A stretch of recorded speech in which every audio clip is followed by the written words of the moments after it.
They I don't really need meant more defending. like Knoxville. I meant more like Knoxville, Oh, you Nashville. meant like, oh, you're talking about like, wait, are you talking about like the just like players, like high school players, or just we're talking college now? I'm I'm talking sorry, about I fell off. college bound, I guess. Okay, I don't well, know. That's like the style of play there. It's like okay, it's like it's nothing special to me. But Memphis has really right. good hoopers though. Like specifically Memphis. Nashville's just like but Memphis legitimately has like really like skilled and like strong IQ hoopers. But like I think Memphis is like an isolation of that standpoint of Tennessee. Yeah, it's kind of like the thing. In fairness, Nashville have kids, like a couple kids every year. I know like Wiseman was originally from like the Nashville area. Um, But like they should because they have so many colleges around. You know what I mean? Like they got so many colleges around. Like, it was some like the amount of colleges in Nashville is like astronomical. But like with you having Vanderbilt and TSU and Belmont all like right there, which are pretty significant schools. There's gonna be some up and coming hoopers, but the numbers are really small for what they should be with that many outlets in Nashville itself, in the metropolitan areas of Nashville. You know what I mean? You would feel it'd be much bigger, but it's like not because like Memphis is definitely bigger, but like Memphis does not have anywhere near the amount of secondary education outlets in terms of basketball than Nashville does. Yeah, that's fair. Yeah, yeah. Is Nashville a bigger city than Memphis? it wasn't always. It is now. Yeah, when I was there, Nashville had more people coming into the city than there was actual places for them to live. Like when I was there, Nashville was like 3,000, 2,000 more people than Kansas City. Kansas City just happens to be like more wide in terms of area space, but Yeah. Nashville was like, it's pretty close in terms of population. But like it's a destination place. So like number one in the country for like bachelorette parties and all kind of stuff. So people go there like, oh, this is nice, and then move there. So like when I was there, I would like get an Uber or I would like talk to somebody like who just like, just going out, and like no one was ever from Nashville. Everybody was from some other place. Like you had to like run into like the hood to find people who were actually from Nashville. Outside of that, everybody was like, yeah, I moved here from this place for this job, moved from that place from that job. But like that was like a high majority of the people I met.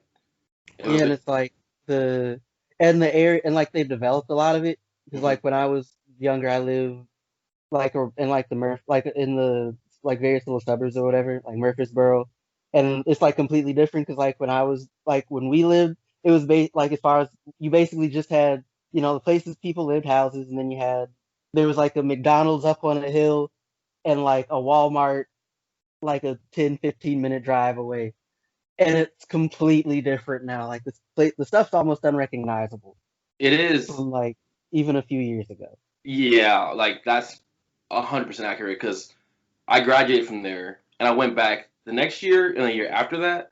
And the next year I came, like literally 1 year after my graduation, I went back and there was just, granted, I went back to Fisk and there was like gentrification happening. So like I went back and there's just like a Chick-fil-A, like a Smoothie King, and like the gas station where my first year at Fisk, there was a gas station across the street from campus, and they used to tell us not walk there at night, like you're gonna get robbed. People really would get robbed. Like it was like in the it's HBCU, so like it's in the hood, but like I went back the year after I graduated, and they had sold that gas station for a couple mil, like because they were building lofts and things like that down the area. You know what I mean? Like it's just like the gentrification is Starbucks. Gentrification was just like very prominent. But then when you looked at downtown Nashville itself, there was so much construction going on that 2 years later I came back and there was like three buildings up that you could see when you look at a picture of the skyline that weren't there 3 years earlier. I'm just like, this is nuts. Because if you could see on the skyline, it's like a major construction Yeah. site, and like they just popped up, like it seemingly like out of nowhere, and I was like, yeah, this place is different now. But Nashville is just always it's like one of those places. It's like it's a medium-sized city, so like Kansas City, Nashville, Cleveland. It's like a medium-sized city, but it feels bigger. So it like feels like a bigger city, while like Kansas City is like a medium-sized city that feels smaller. But like Nashville is a cool place, but in terms of hoopers, man, all that. To move a little back closer to basketball, also, as I'm sure y'all are aware, Kennedy Chandler committed to the Vols a couple weeks ago, and he's going to win them games, but like people probably aren't going to notice until they look at the stat line. But they got a really good player. Doesn't Scottie Pippen Jr.'s son go to Vanderbilt? I have Yes. no idea. He goes to Vanderbilt, right? Yeah. I remember hearing all about him in high school, but I'm pretty sure that's just because he was Scottie Pippen Jr. How has he looked in college at all? I don't have like the stats. I think that was his freshman year that was going up. So he's only been 1 year. yeah, freshman year, and I think he was like a 3-star coming out of high school. Don't really expect a lot from him. I think he was solid for a freshman, but I don't think he was like a. I mean, yeah, I agree. I mean, I just remember hearing a lot about him, but I was like, like when you hear about people in high school, you can't, if their parent is like an NBA star or a legend, whatever it is, you can't kind of like differentiate. Like, am I hearing about them because they're like of their parents, or am I hearing about them because they're nice? Yeah. It's like kind of Oh, hard to like he do was that. apparently actually pretty decent at Vandy last year. What was it? I just pulled his stats. 12 points, 2.8 rebounds, 3.6 assists, shooting 36% from deep, but also only 39% from the field. That's like good and bad. Like Yeah. it's like good for a freshman. I'll say that for a freshman, that's good. I don't think anybody was expecting him to be one and done, But for a solid freshman at Vanderbilt, that's saying solid. Vanderbilt's program isn't great, you know what I mean? Like they do fine every year. Yeah, that's a 3-4 year kid, easy. Yeah, and he's a 3 or 4 year kid, and he might be on. He's gonna be going to the G League, but he might be like a Gary Payton Jr. kind of player. We're like, oh yeah, I remember him. That's Gary Payton, or that's Scottie Pippen's son. But like, he snapped for that one season. I remember that. yeah, but like you won't really hear about him ever again.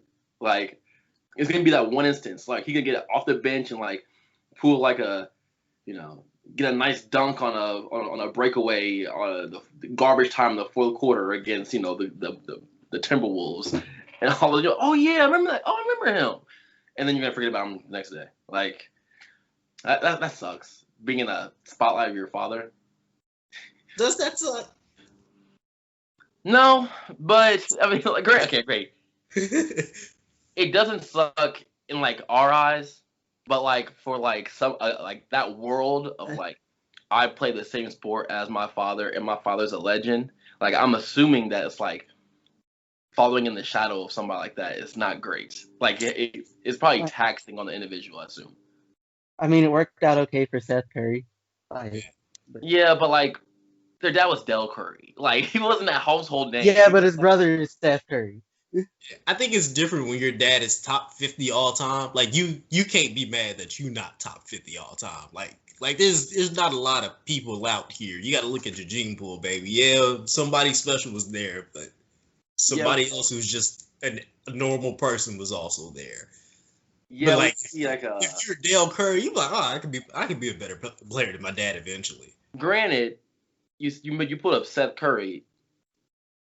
It did fine for Seth Curry. Seth Curry he just started doing fine. You know what I mean? Like Seth Curry had like a above respectable career the last 2 years. He's been useful for like 3 years. Yeah. I mean, when he was with Duke, you know what I mean? He's doing his thing, but like you really can't take college in consideration. It's like what's gonna happen post college, you know what I mean? But like post college, it's literally been like what 2 years that he's been like, okay, he's something. You know what I mean? Like he's not Steph's brother anymore. You know what I mean? Like, but Steph never had to go through that. I also think the brother dynamic is different. The father-son dynamic is like you live your whole life. If it's a brother, you live like maybe like 5, 6, 7, whatever the age gap is. You know what I mean? So like Seth only went through that when 2000. No, because 2008 he was at Davidson, and then the first couple was like 2012, 13 maybe, like, and then stuff got popping like 2012, 2013, and then Seth went to the NBA what year? 15.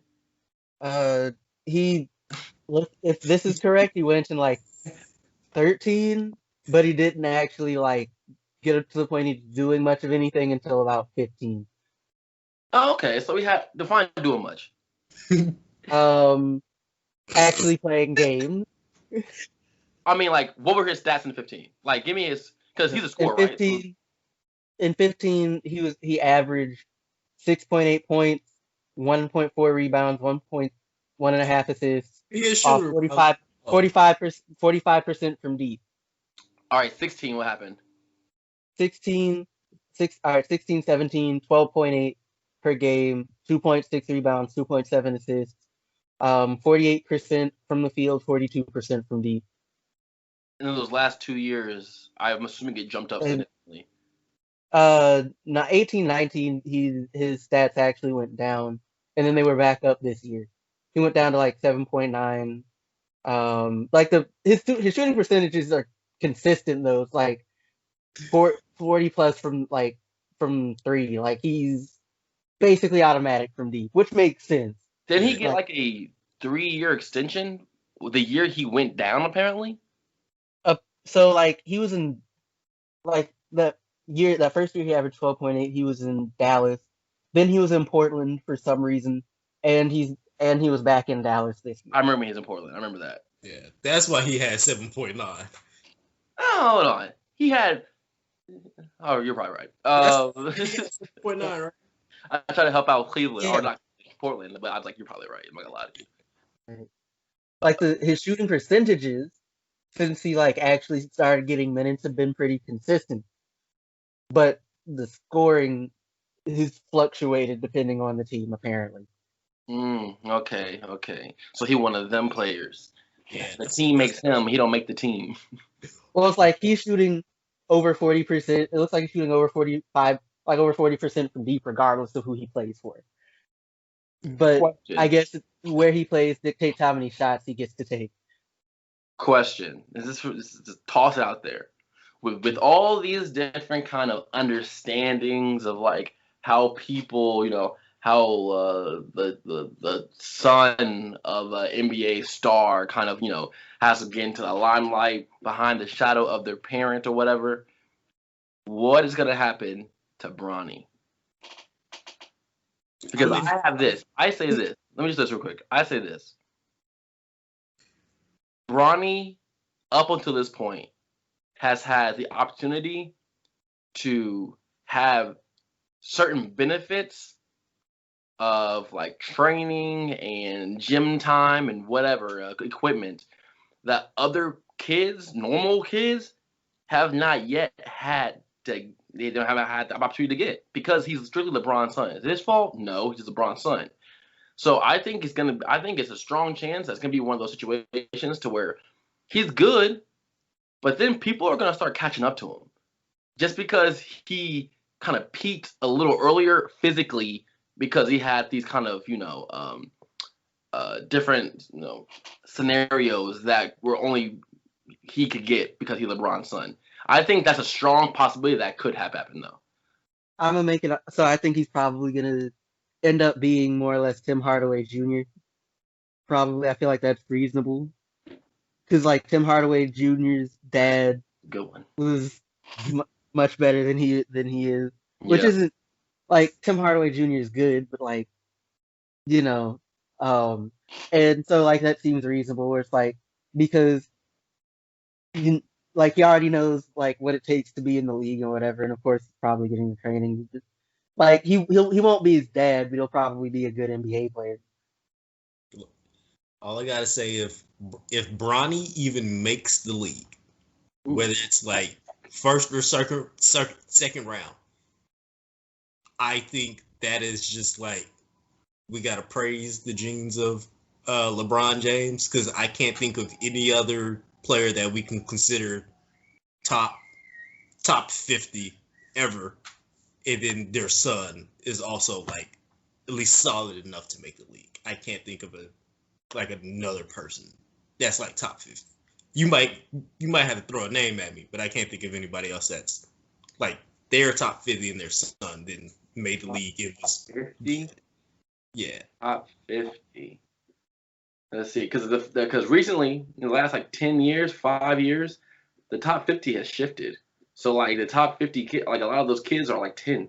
You know what I mean? Like a lot of those kids are like mad young. But So even if you use like the top 50 from 20 years ago, like they're pretty much our age at bare minimum. I mean, Like I think the I can't best. think of anybody else. I'm just thinking about Suns in the NBA, right? So I'm thinking Austin Rivers. I'm thinking Tim Thompson. Hardaway. Say again. Unless Clay Thompson's dad was in the league. Klay He was Thompson's dad was in the league. Yeah, but uh, he's not top 50 all time. No, that's And probably like if we fair, but just hold he it was to that, pretty good though. if we just hold it to that, that would be different. Like I can't think of anybody else who's been like their dad is that high up and then their son is also an NBA player. I can't think of it. but granted, right? I will say this, and this is like just like not in terms of basketball, but a lot of like those ultra successful parents, a lot of kids never want to do what the parents do. You know what I Yeah. mean? Like look at Magic Johnson's son. He definitely didn't want to do what Magic Johnson did. You know, I'm sorry, I tried, but I mean seriously though, right? Like he's like I come up with many other examples, right? But do you know who Charles Barkley's kids are? No. I literally this past week, 2 weeks ago, I found out that Reggie Miller had kids. I had no idea. Like a lot of these kids don't want to be like away. Like they see, like when you are that close, you see the struggle, you see the grind, you see how much time you on. You know, your family, your dad's not there for Christmas, depending on if he's good or not. Your dad's not there for Christmas. You know what I mean? Your parents are away for birthdays, they're away from all these different gathering things because you're doing their profession. So like a lot of kids never want to do what their parents do. So like the number of that is dwindling a lot though, because a lot of those kids just don't play basketball because they're like, You don't I'm have good. Like that's why you'll always see the best kids come out of players that like are mediocre. You know what I mean? Because like those players who are mediocre aren't having to do a shoe tour in China, or they aren't having to do all the extra things included or stacked onto the actual schedule of basketball, for instance, Yeah. itself. So like that's why you'll see a Del Curry's son go off, or that's why you'll see Klay Thompson's dad or Klay Thompson himself go I'm off. just like Clay Thompson's dad was pretty good. He was a 2-time NBA champion, NBA All First Team. He was a good player. He wasn't like a Hall of Famer. What's his Uh, name? What's his name? he, The Michael Thompson. no, the big.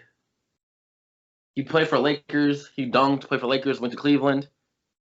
His dad's like name is like in the rafters in Cleveland. Luke Walton. No. Like this is like last like 3 years. three. Big, tall, lanky dude, light skin or white. I'm not quite sure what he is, but he used to dunk on everybody, and now he's in Cleveland right now. And his dad, he wears his dad's number. Larry Nance. Larry Nance, yeah, Larry. Yeah, Apparently, Larry Nance's dad was nice. Yeah. Yeah, so like, but like, he was nice for the Cleveland. He was nice for Cleveland. You know what I mean? Like, being nice for Cleveland is not really being nice. That's not being nice for the league. Exactly. Mhm. Larry Nance. That's so Also crazy. I think Larry Nance's dad made some All-Star teams too. I mean, guy, look, he Yeah, is, 3-time NBA All-Star, on All NBA First Team, 2-time All NBA Second Team, 84 Slam Dunk champion. The Cavaliers retired his jersey. Averaged 17.1 points, 8 rebounds, 2.2 blocks for his career. you're not even averaging a double in your name in the Raptors. For your career, you don't know. Maybe his career as a Cleveland person, he might have a double there. I hope, because if he don't, I mean, you just struggle city. You know what I mean? Jordan didn't average a double. But you can not average double when you do what he did. You know what I mean? When you when one season you drop 36 a game, like, and you dropping 30 points a game consistently, yeah, you could not average a double double. You know what I mean? But I think his dad's probably a big man. His dad won a point guard. You know what I mean? Yeah. His dad's supposed to get rebounds. Over here, averaging 7 rebounds a game. But no, I don't know. I always wondered that about Bronny though. So, like, I guess you're right though. If he does make the league at all, then like congratulations to him. But he does. Coach K said he wanted him as like a freshman in college, or like a freshman in high school, or like 8th grade or something like that. Yeah. And I was like, this is a publicity stunt. Like this isn't like even like real recruiting. I think him being LeBron's son helps, but Bronny going when he get done, he probably gonna be like 6'5", 215. Like he's gonna have the tools. What is he now? I think he's like 6'3". Like I don't know the weight, but he not small. Yeah. Well, he better get off them cameos and get off of that off of them streaming sites before he get himself in trouble. Talking reckless out there. Bro, you better get off those things before and get to the hoop, you know what I mean? Because he over here acting real reckless. Stunt, man. It's nuts. Hey, bro. Kids gonna be kids though, especially when you millionaire already. But all right, so did y'all catch any games before like I just start talking about some of this stuff? Go ahead, jump into it. We got you. So like as I'm sure y'all are aware, the Lakers have knocked out the Rockets, who clearly gave up about halfway through the game. But like something that I've been thinking about, I feel, and like part of me is like this is a hot take, part of me is kind of like it's a lukewarm take. It says is like I don't like how like Tony Bennett like for the coach for Virginia got a lot of stuff for long about like you couldn't win with his system or whatever, you couldn't win a chip with the system. Yeah. So like I don't think that you can win a championship playing basketball how Mike D'Antoni has the Rockets playing basketball. Yeah. I agree. And like it's like the reason's very simple. It's like I get that like with analytics and whatever, the 3-point shot is the most valuable shot, and you don't want a shot 3-point shot or like at the rim, and like I get that, but it's also just like the main issue is like it's not even so much like that's not where it's not just like that's where the bulk of your shots come from. It's like that's the only. It's like these are the only places your shots are coming from. That's all you're doing. There's like y'all aren't doing post ups. Y'all aren't taking mid range shots. Like if it's not one of these two things, you're not doing it, and that causes problems. He started and like even in that last game, right? Like I watched Austin Rivers turn down a wide open like mid range shot. Nobody was anywhere near him, right? And he like passed it to somebody like on the perimeter. And it's like you're not gonna win games like that. You're leaving points on the board. And you passing it to someone and like especially in the playoffs. The playoffs is where this really matters. It's like you might be able you can as you can see, you can have regular season success. But it's like regular season is different than playoffs where other teams can play like well specifically game plan to stop what you got going on. Mm-hmm. And if you're the Rockets, all you have to do to defend them is chase them off the 3-point line and pack in the paint. Like these are the only two things. I don't have to even pretend like I'm gonna guard you in the middle because you're not shooting in the middle. Yeah. Like you're just much easier to defend, and then like you're not doing. And it's like the other team is of course doing all of these things and playing their basketball, and it's just a recipe for failure. Like you can have one player playing like that. Like if Harden like plays like that the rest of his career, it's fine. But you can't have a whole team that never takes mid-range shots. I have often thought for years that Mike D'Antoni is gonna go down as the most overrated coach of all time. Because he is a coach that will never win a championship. I wholeheartedly agree with you. The mid range, like if you see any championship team, they have their best players shoots mid range jump shots and aren't just one-dimensional offensively or like two-dimensional offensively. Like you're very varied. You know what I mean? Like you have your best scorer shoots mid-range jump shots. It's like always. It's like how it works. You know what I mean? But his systems are not set up that way. His systems aren't set up for playoff basketball because it's a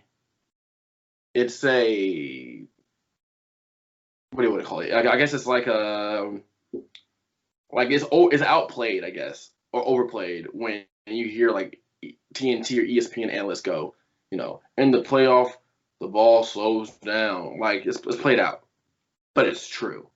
And the way Mike D'Antoni's system goes, like it's transition threes and just threes, threes, threes. So when the ball slows down against the best teams, they're going to lose automatically. That's why James Harden can never get over quote unquote the hump. And it's not necessarily why James Harden can't get over the hump.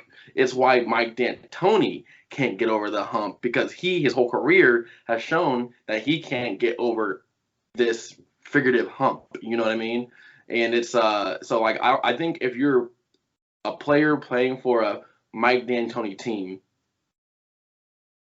if you're a smart basketball person, you are a basketball analytical person or whatever, a person who looks into basketball, you can never blame the players. You have to always blame Mike D'Antoni because it's at the end of the day, it's a system. And this has been going on for years.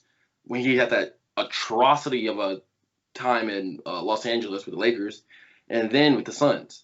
Like, with the Knicks? Yeah, he was with the Knicks too. Yeah. I think Winslow was there. I don't understand how he keeps getting a job. Like, he shouldn't get a job as a head coach. Tom Thibodeau should not be getting a job as a head coach. Like, but for some reason, Mike D'Antoni's style of basketball is considered quote unquote sexy, and for some reason, leaving the big man out and just like we're gonna play small ball. That couldn't have worked. Like it's not a thing that could work, and it had flashes of oh man, yeah, this is gonna work. In the regular season, when dudes are just chilling to get to the playoffs, or the best teams are just chilling to get to the playoffs, you know what I mean? So I wholeheartedly agree with you. Mark D'Antoni's garbage, and he'll never win a championship. So like the thing is, I don't actually think he's a bad coach, but I just don't think it's just like he can win a championship playing this type of the type of basketball that his team play, which is like completely eschewing the mid range and just chucking threes and like trying to get to the rim. The fact again, like your center is PJ Tucker, nothing against him, but like he can't. He has no hope of actually defending Anthony Davis. If your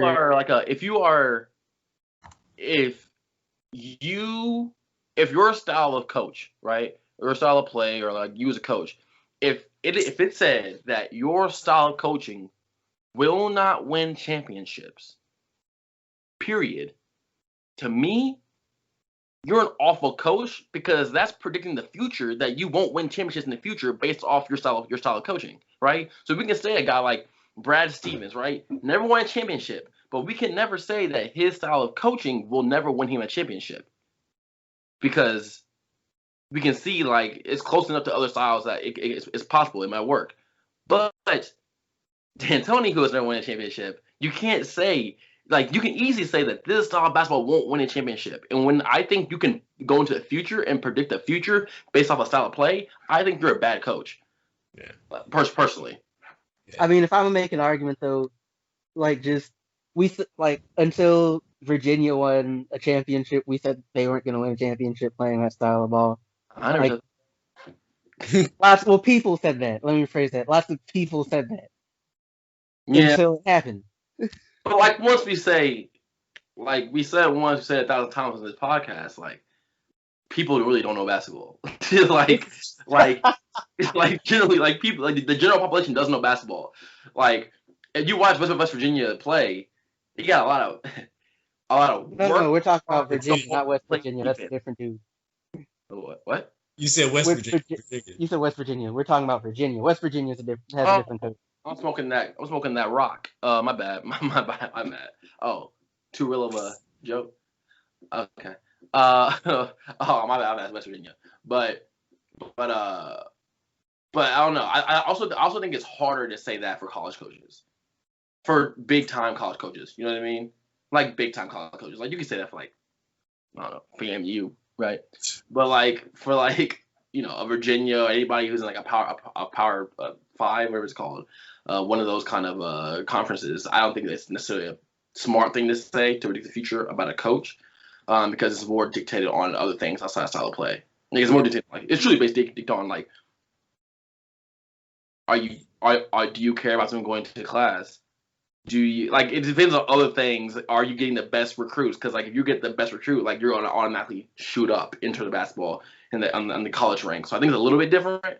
But in the NBA, it's like the coach system really matters. Like if a coach were to go and tell Embiid and like make a system to where Embiid is not shooting very many threes, but it's getting the ball on the block, the 76ers would win like a lot more games deeper into the playoffs. Like, but Brett Brown isn't that guy because his system isn't for that. You know what I mean? So like, I think the system means a lot more in the NBA than it does in college. I got a question for both of y'all. Well, it's really play a game with me. What pieces? Shut up. What pieces would Mike D'Antoni's system need for it to actually work? Because I think there is a chance. It's just like salary cap in the way you would have to build a team. It would never work. You would have to have dudes that are just like flat out really good shooters, but can also score inside, like whenever they get the chance. Like if you had dudes surrounding him like CJ McCollum, where like if CJ McCollum is like a 40% spot up shooter, but with 5 seconds on the clock, he can go make something to get a bucket. Like if you had at least 2 to 3 other dudes that could play like that consistently in the play with that system, I think it would work. But you just can't. You can't put that together. He needs the Warriors team from a couple of years ago. I was going to say the exact same thing. He literally needs Klay Thompson and Steph Curry, like specifically. Like CJ McCollum shoots too many mid-range shots. Like for his system, he shoots too many mid-range shots. Yeah. But if you take D'Antoni, just put him on the Warriors, yeah, he'll win. But who wouldn't? You know what I mean? Like everybody would win. Like it's the Warriors. Like they're 2 all-time great shooters. Like legitimately all-time great shooters. 3 if you add in KD. Yeah. I wasn't thinking about KD being on the team, and I still say he would win with just Steph. Like they won without KD, and they're gonna continue to win without KD if everybody's healthy. You know what I mean? So I feel like Mike D'Antoni will find a way to mess it up if KD isn't there. I think you need like one more. I think you need like 3 or 4 people realistically in that system. There's too many times where the stuck in somebody's hands. Steve Kerr doesn't do anything. Yeah, I don't know what Steve Kerr does. He does nothing. So like same one as Mark Jackson. The only thing he does is that's why I didn't say Mark Jackson. Mark Jackson actually molded that team. But Steve Kerr does nothing besides like player personnel, like specific. Like he's good with the players, like behind the scenes. But in terms of like, let's go out there and play. He's not. He doesn't do much, like at all. And D'Antoni wouldn't need to do much. Like then they just shoot just as many threes and get just as many layups. That's all they need to do. Yeah. And if they get more threes, that's not a bad thing when you have Klay Thompson and Steph Curry. In fairness, though, like those Warriors teams also did take their fair share of mid-range shots, which they wouldn't with D'Antoni. So there's that. That's because they had I am drawing a blank on my Sean Livingston. That was the king of mid-range jumpers for like 3 seasons, bro. I remember a thing where like they like one year, and this is the year they had one of the years they had KD.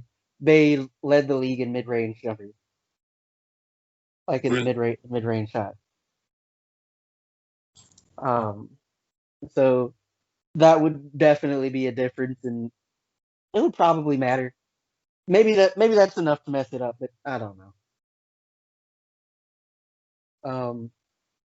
Also, the Nuggets are taking the Clippers to Game 7.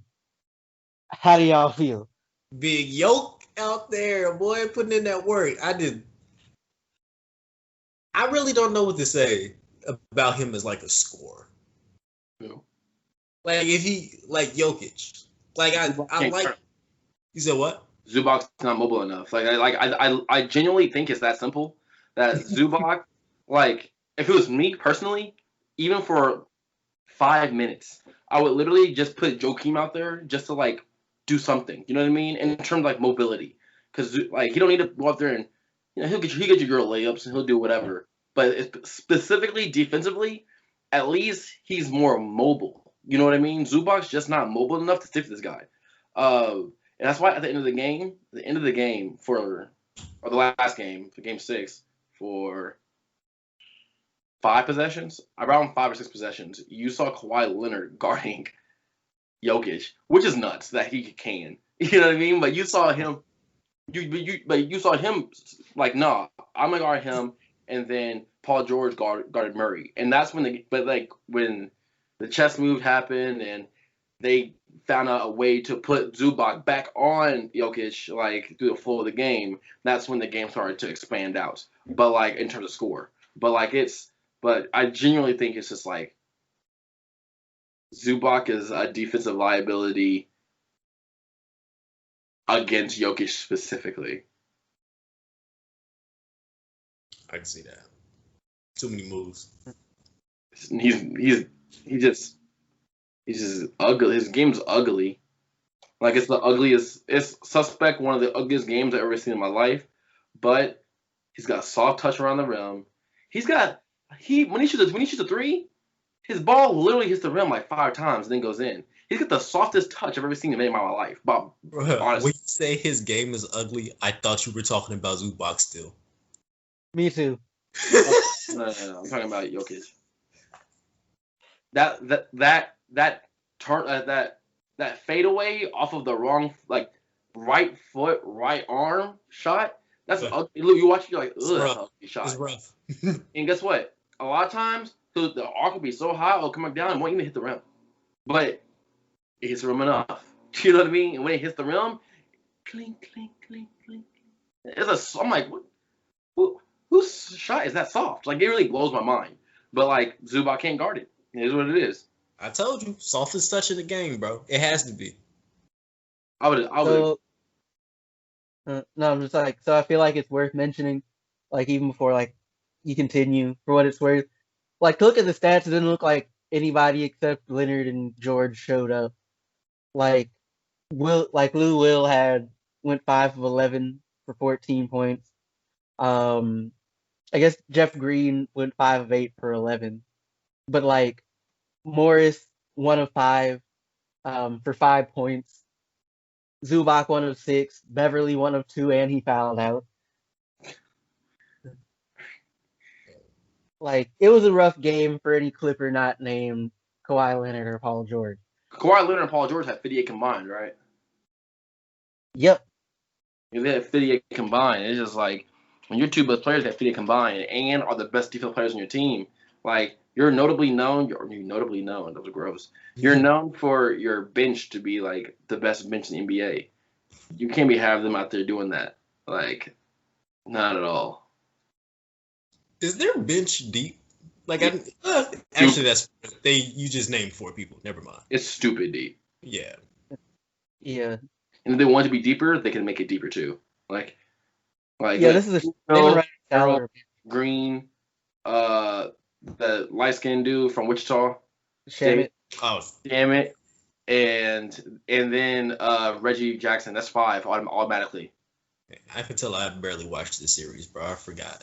It's okay. Some of these folks he mentioned barely played. Yeah. So I don't have a lot of interest in this one, bro. What? I don't know why. I don't know why either. I don't know. Rock in Raptors Celtics. Yeah, I watched that. I'm telling you, man, you gotta watch this game 7 because you what's gonna happen in game 7. Yeah.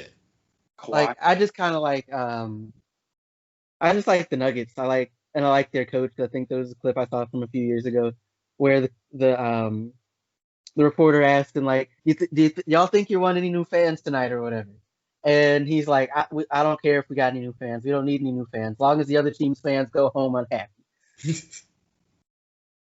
Hey, so what do y'all think about Michael Porter Jr. and what he said in that interview? He's nice. The thing of what? Wait, hold up. Are we When you're talking nice, about you can the do. what we was talking about? Like he felt like they should have gone to him more late or something. Yeah. And When, he did. He said it in like a roundabout way. but Where he's we like, all "You knew guys what think he it was a meant. team." We That's all knew what he basically what meant. he said. We all knew Like, what he meant. But like, if you're nice, you can say that. Like I saw on Twitter, Dame was like, "No, it's not." Blah blah blah. Like Dame went at him. In my mind, I'm like, Dame, you can say that too, but you don't because you always have the ball in your hand. Like when you're nice, and Michael Porter Jr. and don't get it twisted, he's nice. like when you're nice, you can say these things. And when you're booed, you can't. But like they done it, and guess what happened? They won. like he's not wrong. He's not wrong at all. I didn't think he okay, was wrong either, but I think the part that everybody was upset about is that he is a rookie, and they're like, "Dude, wait your," and it's between a wait your turn or you do not air this out in front of the media type thing. Like I that's don't. what I got from it. so Okay, go. okay, so like this, so his thing kind of gets into my feeling about their team, and this is why I feel like the Clippers are in a bad spot because they let themselves get to Game 7, right? Because you watch the last game, you watch the game before, and like just the fact that this is what like their like 7 consecutive Game 7 or something. Uh, but so it like the Nuggets for whatever reason are very comfortable and arguably seem to enjoy the kind of games where like they have to fight and scrape and claw and fight their way through the whole time. And they've gotten good at it and they can do it for 48 minutes. Mm. The problem is other teams seem to have an issue doing that for 48 minutes for multiple games, even for 48 minutes for one game. And like, because they did it, because the Nuggets did it last game, they did it the game before. They just kept fighting, and they're basically able to outfight and out hustle and outwork the Clippers.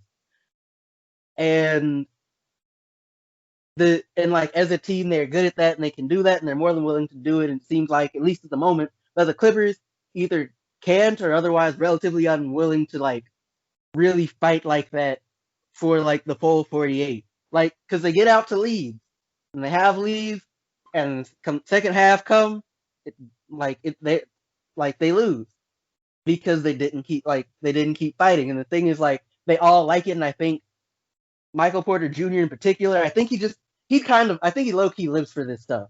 Matter of fact, I'm not even sure it's low key. He kind of lives for this. He likes the big moment.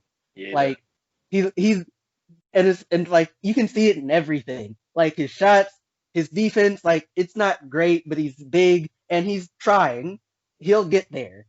But like he wants to show up in big moments, and he I lives for it. And he's gonna be an issue in Game 7 for them, whether they're prepared, like for the Clippers, whether they're prepared for that or not. And they still got to deal with all the other dudes on the squad.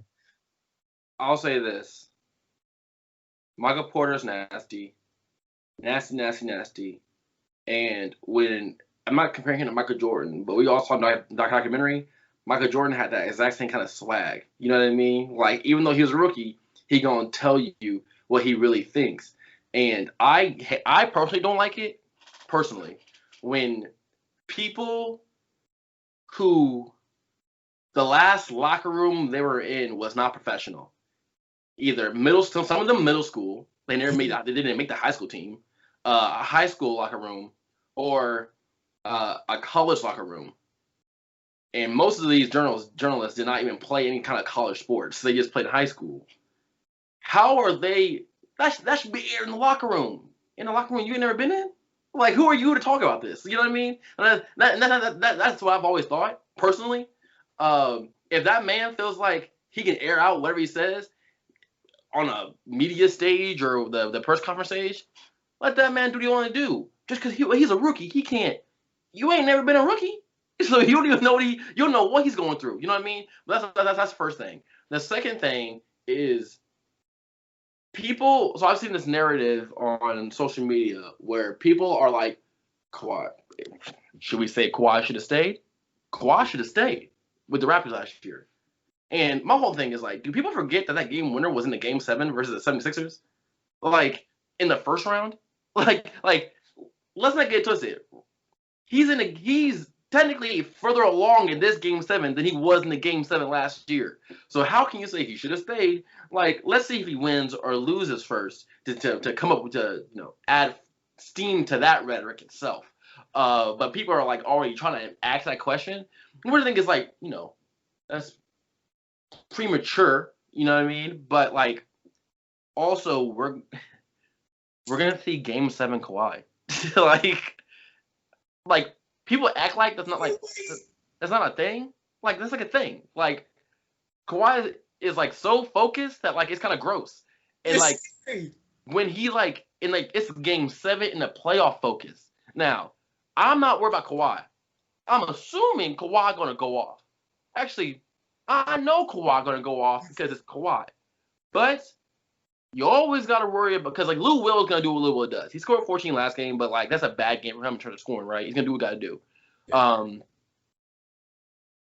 Montrez is just like an energy guy, so like the energy is gonna come anyways. Like especially in Game 7, this is like the first going in his career, so he's gonna like really bring the energy. I'm assuming, right? Paul George, we don't know. Like to be honest, like we don't know what he's gonna do. Like we generally have no idea. Because every time he's been put in a situation close to this, he ain't done nothing. He ain't done nothing. He hasn't won. Let's say that. What? Because he has won like WON or ONE? No, he hasn't won WON. He hasn't won, but he was productive as a Pacer in like later stuff. Yeah. But it's like this, like I am the superstar. Paul Pierce. Nah, I don't know playoff P. Granted, when he was at the Pacers though, the way the Pacers matched up against the Heat at that time. The Pacers, it was like known, like the Pacers, especially the later years, the Pacers had a better team.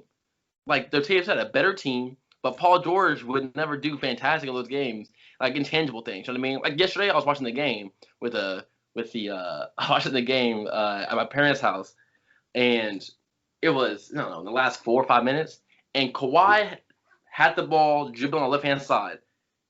On the right side of the court, on the top side of the screen, was like Paul George a little ahead of the player right behind him. And Kawhi could have, bounce pass or throw him the lob. Kawhi kept it and just dribbled out.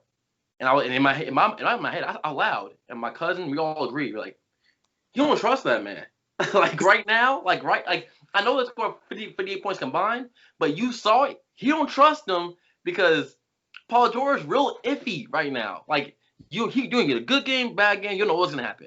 So like I'm not worried about no other team. But if Paul George does not show up, they will lose. Like they will, and I have them win a championship. But like if Paul George does not show up, they will lose. And I'm not gonna lie to you, I don't got faith in Paul George. I genuinely don't. I don't know. Like my faith, he scored a lot yesterday, but like my faith has gone down more. I'm not quite sure how that's worked, but like is it like the moment's a little too pressured for me to have pressure or for me to have faith in Paul George. That says a lot about his game. That says a lot about his game or my confidence, either one. Yeah. All right, question though. What was you about to say? No, I'm just like, so do y'all think the Clippers win Game 7? Yeah. Yeah. I think it's fun. Say it again? I think it's gonna be fun. I think it's gonna be one where if you got money on the game, you might have your little butt puckered for about 3 quarters, but we gonna know what it is by like 6 minutes into like the 4th quarter. Like, oh, it's gonna be obvious who's going to win. I don't think it's gonna be a late game scenario, bro. I think Kawhi got enough of that turnaround juice where it's like, oh, okay, we get it. I literally just don't bet against Kawhi in the playoffs. I just don't. Like he's not the only time that like you could bet against him. Actually, you couldn't because he just got hurt. Like you really like this guy. He's playoff made, I guess. I don't even know how that works, but he is. He was playoff made. So like he he has to have he has not shown me that I can bet against him in a situation like this. So I'm just like Clippers, and the only reason is because Kawhi. That's the only reason. You can bet against that ankle though if you Zaza Pachulia. Well, if he doesn't hurt them, they take them to at least game 6 or 7. Yes, At easy. least, and they might win. Like people who say they do, no, they're gonna get destroyed. Y'all are watching that game because they had no answers, and that man was killing. So like, that bothers. That's the biggest what if in sports history. Like before, what would Penny Hardaway have been if he hadn't get not Penny Hardaway, Penny Hardaway if he hadn't get injured? What Derrick Rose been? No, the biggest what if is what would have happened in those playoffs if Zaza hadn't put his foot under Kawhi. I can't go there, but okay. Oh, I can. I'm doing it too. Look, for selfish reasons, I have like Brandon Roy up there. I'd much rather see that. You know, Brandon Roy would have been nice. Yeah, but what does he change history? Like, who does he stop someone from getting the ring? Like, what? How old was he when he got injured? I think he was like. I don't know. I really don't know. Yeah, let me look. But I think it was like his 3rd year into the league. Like he was young. No, it was 1-3, right? No, it wasn't long at all, bro. Like it Brandon Roy happened fast. Yeah,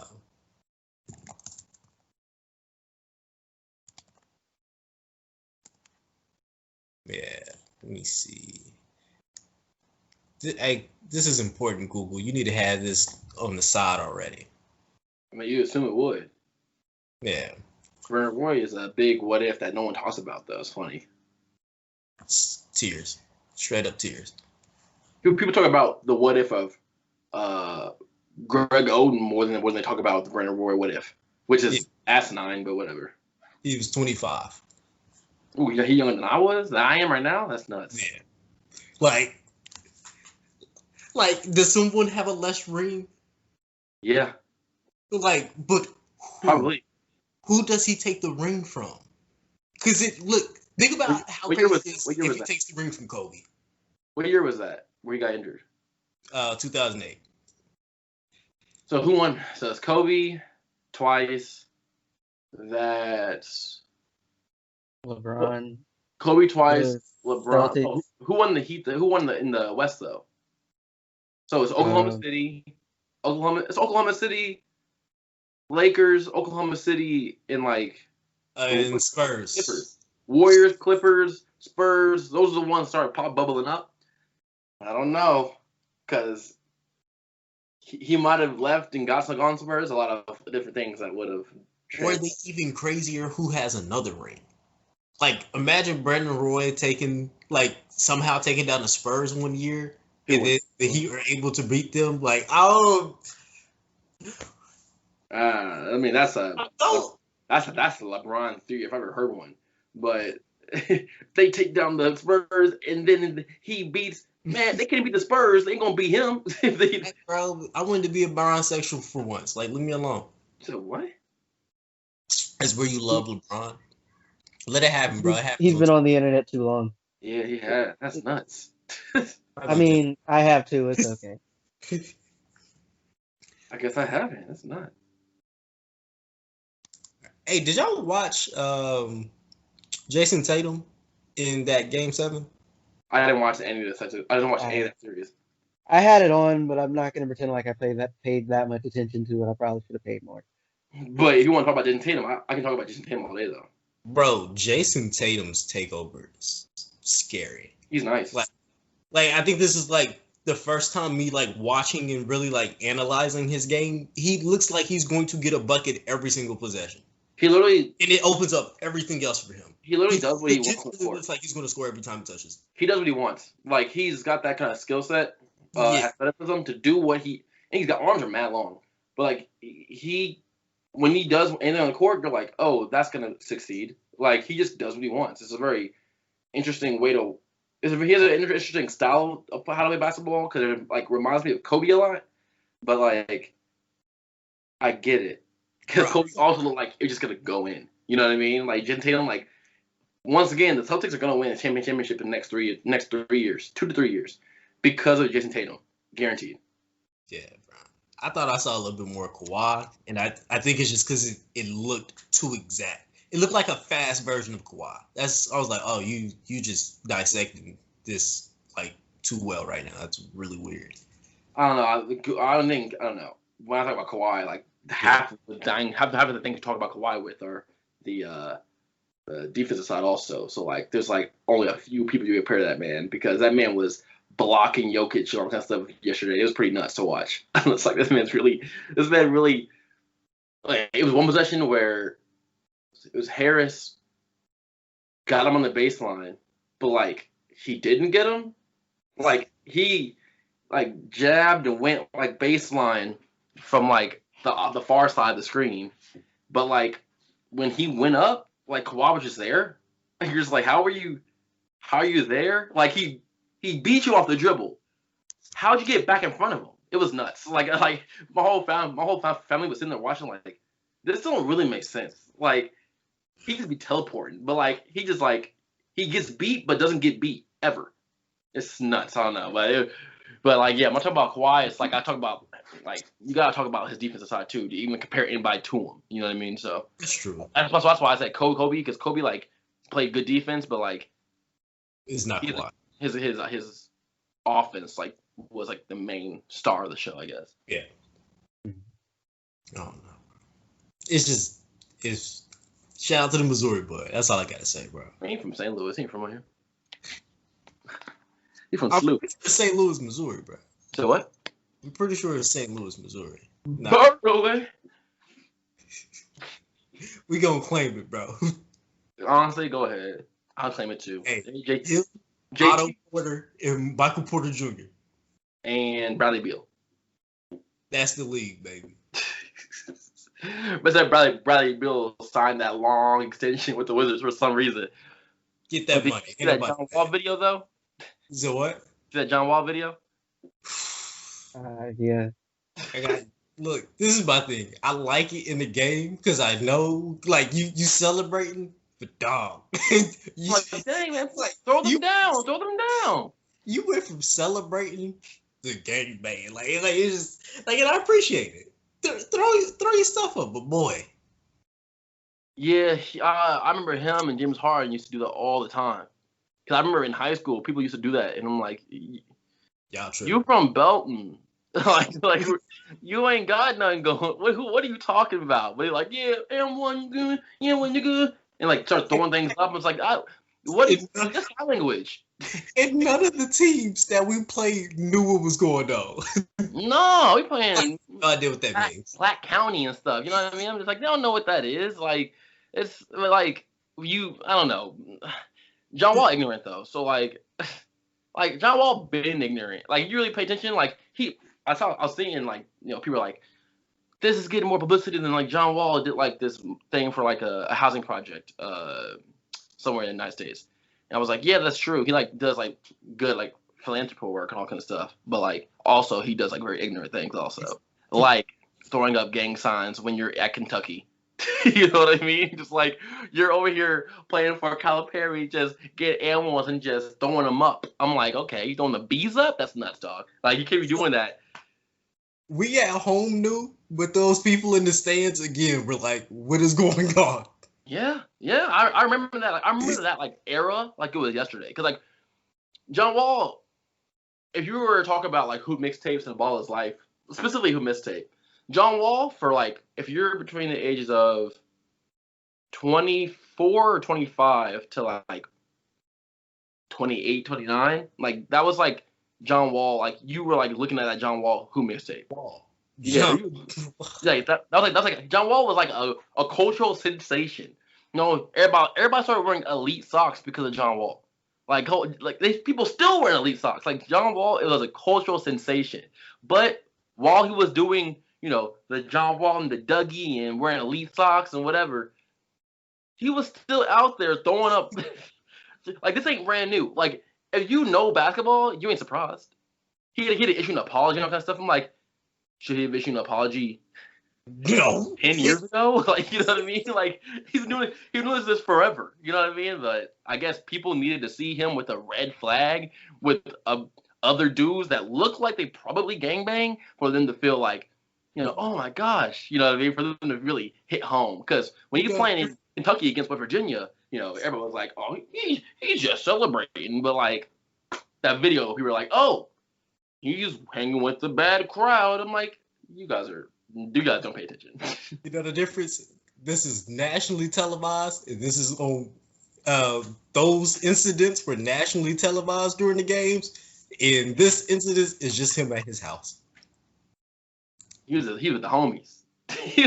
he was really with the homies, just sitting there, dude. I don't even want to mimic what he does because I remember one time I was like a junior. I was like a junior in high school. Yeah, I was like a junior in high school, and I was in the car, and then the John Wall thing came. I can't remember how it goes. The John Wall song came on, whatever it is, and I'm sitting there like I'm 17, 16. I'm over here in the car like throwing them up. You feel me? So, like throwing what up though? Like I'm throwing up like I'm real life doing sign language. Like I'm over here like teller. You know what I mean?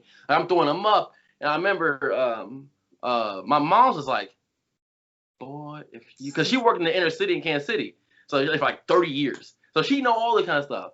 She over here, boy, you put your hands down now, boy. I'm back. It's just doing what John Wall. This is like 2011, 2010. So like, it took this long for a certain crowd, because whenever he issues an apology, it's a certain crowd. Like, yeah, but or is it right now? They're like so focused on like Black Lives Matter and like social justice reform and all that stuff that they can't have any bad publicity from any kind of star of the NBA, right? Like they're like, oh, but we got this going on. John Wall, you better sit your ass down right now. You know what I mean? Because like, did David Stern ask him to issue that apology? Like, who was that person that was like, you can't gangbang no more? Like, who asked? I'm curious. I'm genuinely curious. Who asked him that question? Because I don't know. I don't even know. Like, does James Harden gotta stop going to strip clubs? Like, does James Harden gotta stop? Because James Harden, he don't throw him up anymore, but he used to heavy. Like more than John Wall. He used to do all like OKC. No, this is like early Houston. Ooh. It was like first 2 years in Houston. He would get, he would shoot it, get fouled, slide back on the 3-point line, and just. Like you can really look up on YouTube, like him just throwing things up like wild things. But I'm almost like, but he stopped that, and John Wall pretty much stopped it also, except on home video, where he looked into the camera with his own eyes. It was like the dude next to him was just like, flag, and John Wall was just like, yeah. I'm just like, okay, like do your thing. You've been doing your thing. I know you've been doing your thing, but I guess like everybody didn't. So whatever. I guess you gotta change your lifestyle up now for the public. I don't know, man. Yeah. Shout out John Wall. Just don't put it on video. You just let legends be legends. Why can't we let legends be legends? They let Charles Barkley be Charles Barkley. I mean, I think it's a bit different, but I figure it's more like letting Steven Jackson be Steven Jackson. And the only reason, but like, notice Steven Jackson's not on a nationally syndicated TV show. He's specifically on like the podcast with him and Matt Barnes. Like, let John Wall be John Wall as long as John Wall knows that he won't be on ESPN. You know what I mean? Like, you just know your money gonna get cut a bit, but as long as you being you and happy, do your thing. Also, as long as he sticks in the NBA game, don't actually gangbang. Like, as long as he's not really like gangbanging, because like that's never a good thing. It's not a good thing at all. Coming from Memphis, he knows about gangbanging, but like that's never a good thing. But I mean, if you just want to like Chris Brown it and just kind of just show it, you know what I mean? Like, kind of just do your thing. Back to John Wall. Oh yeah, shout out John Wall. You can't say shout back to John Wall and not have anything to say about John Wall. I ain't got nothing about John Wall, bro. More proud to you, dog. What you want? Do your thing, legend. Hey, $100 million is chilling. Huh? Facts. He definitely chilling. He said, "I'm not." He said, "The Wizards going to the bubble. I ain't going." He's at home doing this. It's nuts. Got this. Yeah, shout out John Wall though. John Wall the man though. Yeah, I got anything else? I think that's about it. Is that about it? Is that about it? Yep, sounds about it to me. Well, if that's the case, well, thank you for hanging out with us for another episode of the Traveling Hoopers podcast. Again, I am your host, Alan Pettigrew. I'm Calvin McGowan. Like, share, and subscribe and all that on YouTube. Yep, Philip Dixon, aka Hillary's lover. Wait, hold up. Wait, huh? Let me finish. Yeah. Twitter 65 Wizard Mo, Instagram 65_kill_Bill, and I have a short film dropping in 2 weeks, so watch out for that too. So. Hey.